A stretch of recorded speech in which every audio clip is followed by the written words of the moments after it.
According to reasonable faith, the moral argument for God answers the question, can somebody be good without God? Now, naturally, people say, of course we can be good without God. And they'll give examples of a non-religious organization that digs wells in Africa, or an atheist who stops their car for a mother duck and her ducklings to safely cross the street.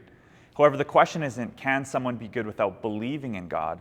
The question is, can somebody be good without God? The moral argument for the existence of God says, no, without the existence of God, there is no existence of good. It says that unless we presuppose God as the source of truth, humanity is left without the existence of objective morality. Objective morality is the idea that a universally true and fixed set of moral principles exists that we're all accountable to. This means that our world has a universal law of right and wrong, that all people know it's better to love than to hate, that justice is better than injustice, that helping someone is better than murdering someone.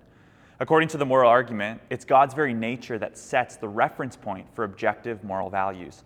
It's God's peace, love, justice, grace, and mercy that is the standard by which all actions and choices are measured. That our universal law was given to us by a universal lawgiver.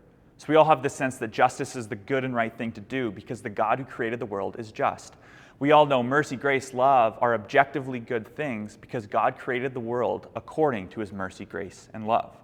Imagine for a moment that there was no set moral values that the world adhered to. Instead of having objective good, we'd be left with subjective good.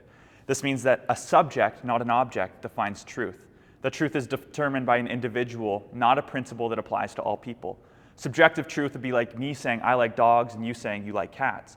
Both are subjectively true because there is no objective principle that says inherently one is better than the other.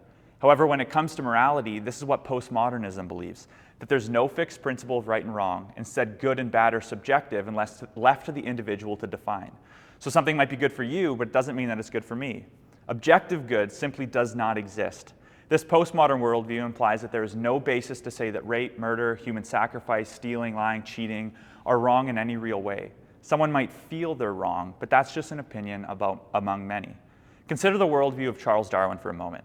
According to Darwinism, what is truly good is the survival of the fittest for the cause of reproduction.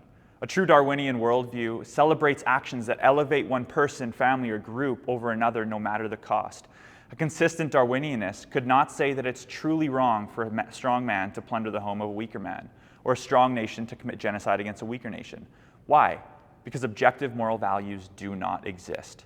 Darwin himself says this, in a universe of blind physical forces and genetic reproduction, some people are going to get hurt, other people are going to get lucky, and you will not find a rhyme or reason in it, nor any justice. The universe we observe has precisely the properties that should exist if there is, at the bottom, no design, no purpose, no evil, no good. Nothing but blind indifference. He's saying that our world has no category for morality. Good, bad, right, wrong. They don't exist. All that is indifference. However, the problem for us is good and bad do exist. Every time you say, that's not fair, or you cry at an injustice, you affirm that there is an objective moral obligation that someone is not adhering to, that there is a standard of good they're not meeting. That's why otherwise, where do people get this sense of right and wrong? As Christians, we believe that there is a sense of right and wrong called the moral law, and that because there's a moral law, there's a moral lawgiver, and that lawgiver is God. Romans 2, 4-15 says this, even Gentiles who do not have the God's law written on their heart show that they know his law when they intrinsically obey it, even without having heard it. They demonstrate that God's law is written in their hearts for their own conscience, and their thoughts either accuse them or they tell them that they're doing right.